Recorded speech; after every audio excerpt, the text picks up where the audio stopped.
YCP YouTubers, YCP నాయకులు, YCP leader Jaganmohan Reddy గారు వీళ్ళందరూ కూడా ఈ ఎలక్షన్కు ముందు పవన్ కళ్యాణ్ గారిని చంద్రబాబు గారిని కలవకుండా చేయాలని విశ్వ ప్రయత్నం చేశారు. వీళ్ళిద్దరూ కలిసి విజయం దక్కించుకున్న తర్వాత ఇప్పుడు సంవత్సరం కావస్తుంది అనుకోండి, ఇప్పుడు కూడా మళ్ళీ ఇద్దరిని ఎడగొట్టాలని విశ్వ ప్రయత్నం చేస్తున్నారు. అయితే ఆ విశ్వ ప్రయత్నంలో వాళ్ళ కృషి సక్సెస్ అయిద్దా అవదా కాలం నిర్ణయించాలి. ఇంతకు నేను ఎందుకు చెప్తున్నానంటే, నిన్న పవన్ కళ్యాణ్ గారు మన దక్షిణ రాష్ట్రాల టూరు, దేవాలయాల టూర్ను ముగించుకొని వచ్చిన వెంటనే విజయవాడలో మన ఒక మ్యూజికల్ నైటు ఎన్టీఆర్ ట్రస్ట్కి సంబంధించి జరిగింది. దానికి చంద్రబాబు గారు, బాలకృష్ణ గారు, లోకేష్ గారు ఆహ్వానించారు. భువనేశ్వర్ గారు కూడా ఆహ్వానించినట్టు తెలిసింది. ఈయన వెళ్ళిపోయారు అక్కడికి. వీళ్ళు వెళ్ళిపోయి ఇతను మామూలుగా దాని ఎంట్రన్స్ టికెట్ ₹1,00,000, అది ఈయన కొనుక్కోకుండా వెళ్ళిపోయారు. వాళ్ళు వద్దన్నారు, ఎందుకంటే డిప్యూటీ సీఎం కాబట్టి. ఇతను కొనుక్కోకుండా వెళ్ళిపోయాం కదా అని చెప్పి ఒక 50 లక్షలు డొనేట్ చేశారు ఎన్టీఆర్ ట్రస్ట్. ఎన్టీఆర్ ట్రస్ట్ మనకు తెలుసు కదా అందరికీ, బసవతారక హాస్పిటల్ హైదరాబాద్లో ఉంది. దానికి ఒక 50 లక్షలు డొనేట్ చేశారు. ఇక అదిగో అక్కడి నుంచి మన వైసీపీ యూట్యూబర్స్ మొత్తం ఇక పవన్ కళ్యాణ్ అభిమానుల్ని, ఓటర్లని ఇండైరెక్ట్గా వాళ్ళ అభిమానుల్ని, ఓటర్లని పవన్ కళ్యాణ్ గారికి దూరం చేసే ప్రయత్నం విపరీతంగా చేస్తున్నారు. వాళ్ళు ఏమంటున్నారంటే చూడండి, ఇదిగోండి మీ పవన్ కళ్యాణ్ గారు ఇక వాళ్ళ మోచేతి కింద నీళ్లు తాగటమే, వాళ్ళు ఎలా చెబితే అలా చేయటమే. మీ పవన్ కళ్యాణ్ గారు లైఫ్లో సీఎం గారు కాలేరు, ఇంకా వాళ్ళ కింద అలా తిరగడం అంతే తప్ప ఏమంత సీన్ లేదు. ఎందుకంటే మీ పవన్ కళ్యాణ్ గారు లోకేష్ గారిని భావి తరాల నేత అని చెప్పి సంబోధించారు. భువనేశ్వర్ గారినేమో మా సోదరి మేడం గారు అన్నారు. ఇక బాలకృష్ణ గారిని అయితే ఏకంగా బాలయ్య అని పిలవను. ఆయన నాకు ఒక ఇన్స్పిరేషను, ఆయన ఒక లెజెండు, ఆయన నేను సారని సంబోధిస్తాను. ఇక వాళ్ళ మొత్తాన్ని భజన చేశారు. ఈ భజన చేసే ఈ పవన్ కళ్యాణ్ గారు సీఎం ఎప్పటికీ కాలేరు అని. సరే, ఇప్పుడు ఈయన సీఎం అయితే అవుతారు, లేకపోతే లేదు. మరి వీళ్ళకైనా అంత బాధ? వీళ్ళు బాధపడిపోతున్నారా? వైసీపీ లీడర్లు మొత్తం, వైసీపీ యూట్యూబర్స్ అందరూ బాధపడిపోతున్నారా? వీళ్ళకి బాధే ఉండదు. వీళ్ళు ఇలా పవన్ కళ్యాణ్ గారిని తక్కువ చేసి మాట్లాడితే పవన్ కళ్యాణ్ ఫ్యాన్స్, పవన్ కళ్యాణ్ ఓటర్స్ అందరూ కూడా అవును వీళ్ళు చెప్పేది నిజమే, మనోడేటో సొంతగా వచ్చేసి సీఎం అవుతాడు మనం అనుకుంటే మళ్ళీ ఇలా భజన ప్రోగ్రాం స్టార్ట్ చేసిండు అనుకొని పవన్ కళ్యాణ్ ఓటర్స్ అయితేనేమి, పవన్ కళ్యాణ్ ఫ్యాన్స్ అయితేనేమి పవన్ కళ్యాణ్ని ఇష్టపడకుండా, పవన్ కళ్యాణ్కి సపోర్ట్ చేయకుండా వైసీపీకి సపోర్ట్ చేస్తారనేది ఇలా భ్రమ. ఎవరిది? వైసీపీని గురించి చెప్పే యూట్యూబర్స్.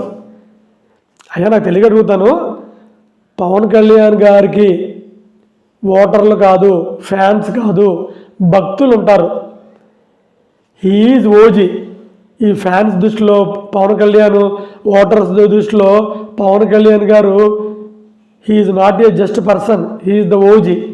ఓజీ అంటే ఒరిజినల్ గాడ్. వీళ్ళందరూ భక్తులు ఆయనకి, వీళ్ళందరూ భక్తులు. ఆ భక్తులు మీరు ఎందుకు చెప్పినా ఏం మారరు. అందుకే నేను ఏం చెబుతున్నానంటే, ఈ వైసీపీ యూట్యూబర్స్ మీరందరూ కూడా ప్రయత్నం మానుకోండి.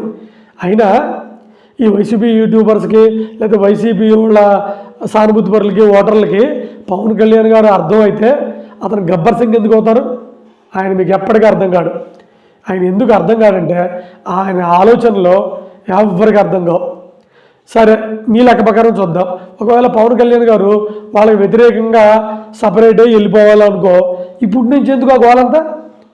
ఇది ఇప్పటి నుంచే ఇంకా చంద్రబాబు గారిని, లోకేష్ గారిని, బాలకృష్ణ గారిని, భువనేశ్వర్ గారిని తిట్టుకుంటూ కూర్చుంటారా?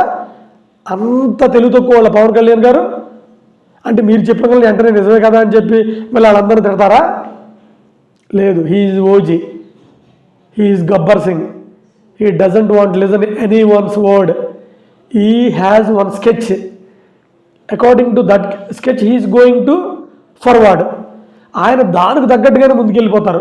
ఆయనకు ఒక స్కెచ్ ఉంది, ఆయనకు ఒక ఇంటెన్షన్ ఉంది, దానికి తగ్గట్టుగానే వెళ్ళిపోతారు. అవసరమైతే ఫోన్ ఎత్తుతారు, అవసరమైతే ఫోన్ ఎత్తరు, అవసరమైతే సమాధానం చెబుతారు, అవసరమైతే తెలుగుదేశం కూటమికి సమాధానం చెప్పరు. ఎందుకంటే తెలుగుదేశం కూటమి ఈయన దయా దాక్షిణ్యాల మీద మాత్రమే అధికారంలోకి వచ్చింది. ఈయన ఒప్పుకోకబట్టే బీజేపీ, ఈయన టీడీపీ అందరు కలిసి కూటమి ఏర్పడ్డారు. అతను ప్రభుత్వాలను నిలబెట్టగలరు, ప్రభుత్వాన్ని కోల్చగలరు, అవసరమైతే తను సీఎం కాగలరు. అందుకని మీరేదో ఇక్కడేదో పవన్ కళ్యాణ్ గారికి వాళ్ళ అభిమానులకి ఓటర్లకి ఉపయోగపడుతున్నట్టుగా కొంచెం ఓవరాక్షన్ చేస్తున్నారు. ఆ ఓవరాక్షన్ ఆపండి, ఏం లేదు అక్కడ. అతనికి ఒక స్కెచ్ ఉంది, దాని ప్రకారమే వెళ్తారు అతను. అందుకని మీరు చెప్తే ఈయన అంత కాదు అతను. మీకు గుర్తుందో లేదో, ఎలక్షన్కి ముందు కూడా ఫస్ట్ 54 సీట్లు ఎన్నిచ్చారు, తర్వాత మీరు 21 తీసుకున్నారు ఇతను. అప్పుడు కూడా మీరు ఇదే చెప్పారు. అయినా అతను ఫ్యాన్స్ వినలేదు, అతను ఓటర్లు వినలేదు. అతను అందరికంటే అతను తన మాట కంటే ఎవరి మాట వినరు. Is the Gabbar Singh. అందుకని మీ ప్రయత్నాలు మానుకోండి. అతనికి ఒక స్కెచ్ ఉంది, ఆ స్కెచ్ ప్రకారం వెళ్ళిపోతారు.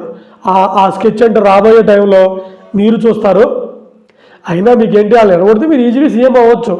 అంత సింపుల్ లాజిక్లో అతను, అంత సింపుల్ ఐడియాలజీలో మీకు దొరికిపోతారనుకున్నారా? దొరకరు. Is the OG. మీరు రాబోయే రోజుల్లో చూస్తారు.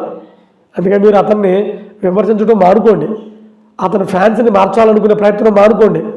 అతనికి నేను చెప్పే కదా, అతను star Pawan Kalyan is OG. అతనికి ఉన్న వాళ్ళు డివోటీస్, భక్తులు.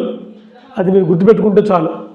నాకు తెలిసే రాజకీయంలో ఎంత సిన్సియారిటీగా ఉన్న వ్యక్తిని, పవన్ కళ్యాణ్ లాంటి సిన్సియర్గా ఉన్న వ్యక్తిని ఈ మధ్యకాలంలో నేను చూడలేదు. మీరు నమ్మండి. ఎందుకంటే I'm observing everything. He is the leader.